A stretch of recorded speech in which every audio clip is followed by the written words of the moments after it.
जय भारत, जय गणेश, जय श्री कृष्ण। प्रिय दर्शकों, धन की आवश्यकता हर किसी को रहती है। आप सभी जानते हैं कोई भी कार्य हो धन के बगैर पूर्ण हो नहीं सकता।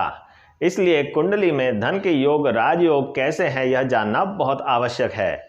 आप लोग ध्यान से यह वीडियो देखिए। आज मैं बताने जा रहा हूं कन्या राशि और कन्या लग्न के जातक जो होते हैं उनकी कुंडली में क्या समीकरण बनते हैं जिनसे उन्हें धन प्राप्ति के योग बनते हैं। तो बने रहिए मेरे साथ। मैं हूं ज्योतिषाचार्य आकाश। आप देख रहे हैं नक्षत्र ज्योतिष। सब्सक्राइब करें नक्षत्र ज्योतिष भोपाल चैनल को और बेल आइकन को दबाना ना भूलें ताकि अगले वीडियो का नोटिफिकेशन आपको जल्द से जल्द प्राप्त हो। तो आज हम देखेंगे कि कन्या राशि और कन्या लग्न के जो जातक रहते हैं उनकी कुंडली में धन योग किस प्रकार से बनते हैं।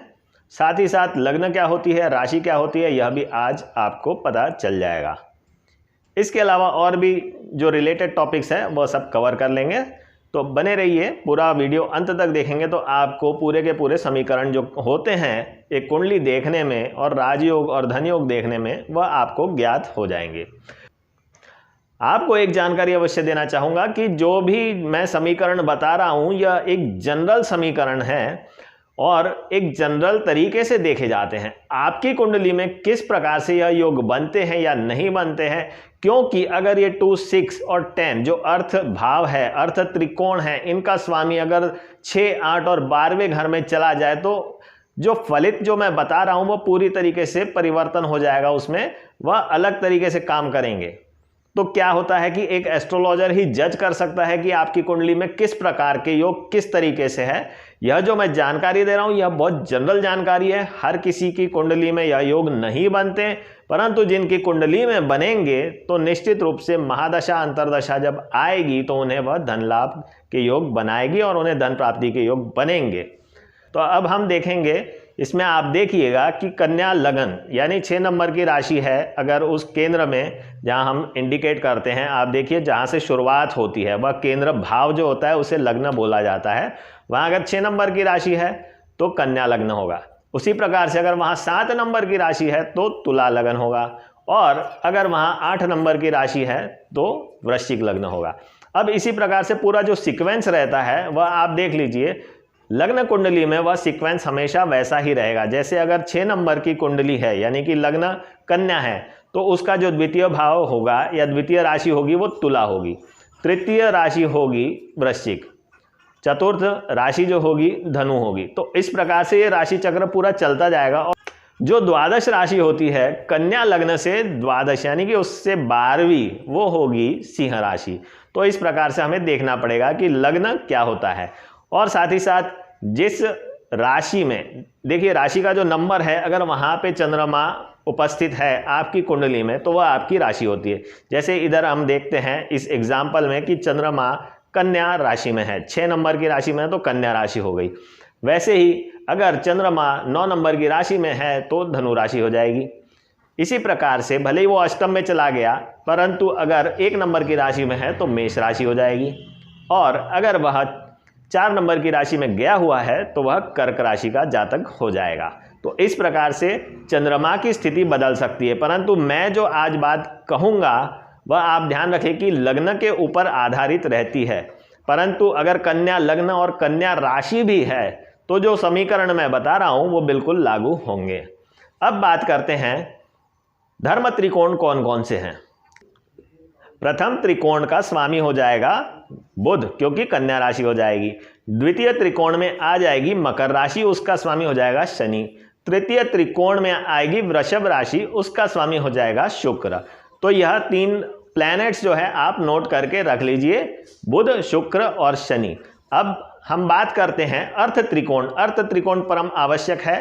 द्वितीय भाव आपके बैंक बैलेंस का है, आपका पैतृक धन भी होता है, पैतृक संपत्ति भी होती है, आपकी फैमिली होती है।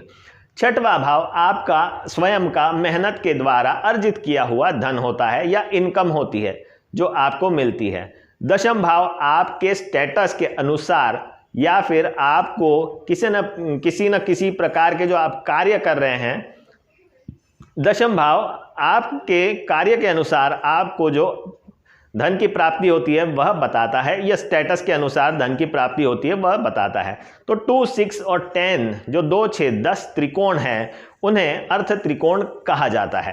तो इन दोनों को आपको जज करना है कन्या लग्न के अनुसार। अब बात करते हैं कि द्वितीय जो राशि है कन्या लग्न से द्वितीय राशि हो जाएगी 7 नंबर की, यानी तुला राशि हो जाएगी।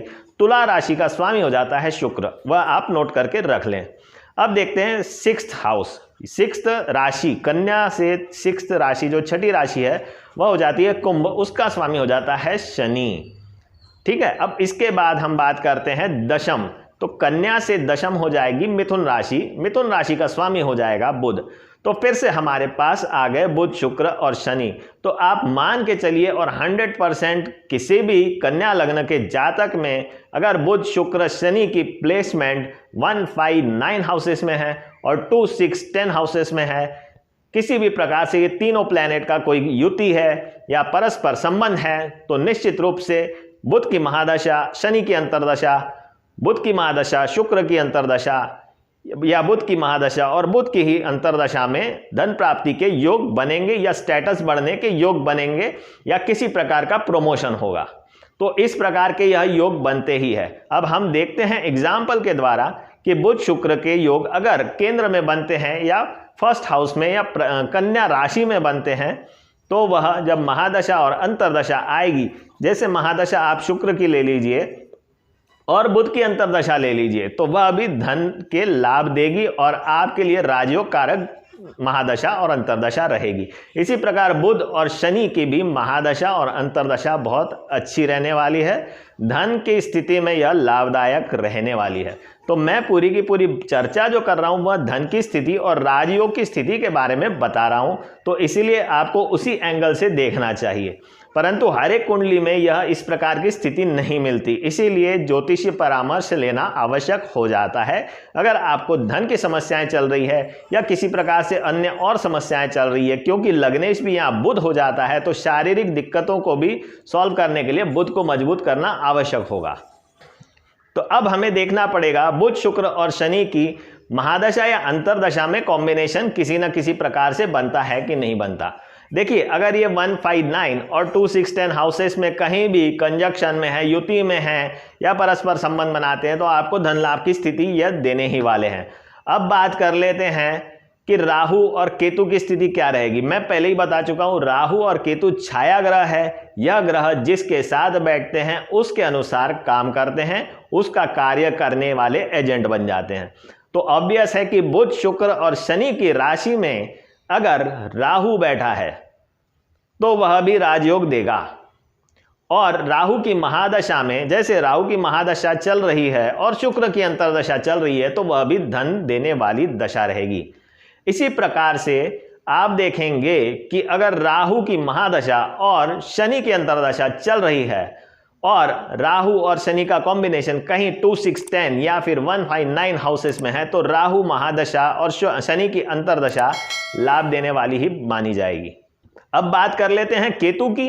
तो केतु को भी कोई अलग तरीके से देखना है नहीं, जिस प्रकार से राहु के बारे में मैंने समझाया है वही केतु का भी काम वैसा ही रहता है। तो आपको केतु का भी देखना है कि वह बुध, शुक्र और शनि के साथ कहीं ना कहीं बैठा हुआ है, पर बहुत सारे समीकरण और भी देखने पड़ते हैं। मैं बता रहा हूं, जब जन्म कुंडली देखते हैं तो एनालिसिस पूरा अलग हो जाता है। आपको यह एक जनरल एनालिसिस बता रहा हूं, जनरल वे में किस प्रकार से हम देखते हैं, ताकि आपका थोड़ा सा ज्ञान बढ़े और आपके अगर धन की समस्याएं चल रही है तो आपको अंदाजा लग जाए कि यह महादशा और अंतर्दशा में आपको धन की समस्या नहीं रहेगी। ठीक है, तो केतु के बारे में भी मैं बता रहा हूं कि उसी प्रकार से यह फल देगा। केतु भी कहीं ना कहीं किसी के साथ अगर युति में रहेगा तो ऑब्वियस है कि वो उसका फल देगा ही देगा। तो केतु की महादशा, शुक्र की अंतर्दशा आपके लिए लाभकारी रहेगी। केतु की महादशा, बुध की अंतर्दशा भी कन्या लग्न वाले जातकों के लिए अच्छी रहने वाली है। तो इस प्रकार से सभी ग्रहों के बारे में मैंने आपको बता दिया है कि कन्या लग्न में और कन्या राशि में किस प्रकार से धन योग बनेंगे और राजयोग बनेंगे। तो यह थी पूरी जानकारी। कन्या लग्न, कन्या राशि वाले जातक किस प्रकार से अपनी कुंडली में धन योग और राजयोग के बारे में विचार कर सकते हैं। आपको यह जानकारी कैसी लगी? अगर अच्छी लगती है तो लाइक, शेयर और सब्सक्राइब अवश्य करें। पहली बार मेरा वीडियो देख रहे हैं तो चैनल सब्सक्राइब करना ना भूलें। और साथ ही साथ आपको परामर्श चाहिए तो आप मेरे वेबसाइट पे जाकर के मेरे मोबाइल नंबर जो दिए हुए हैं उस पर आप संपर्क कर सकते हैं, व्हाट्सएप कर सकते हैं, उसके उपरांत आप क्वायरीज कर सकते हैं। और मुझसे पर्सनली मिलना चाहते हैं तो भोपाल में मेरा ऑफिस है, आप कांटेक्ट करके आ सकते हैं मुझसे मिलने के लिए। आज के लिए इतना ही प्रिय दर्शकों। जय भारत, जय गणेश, जय श्री कृष्ण।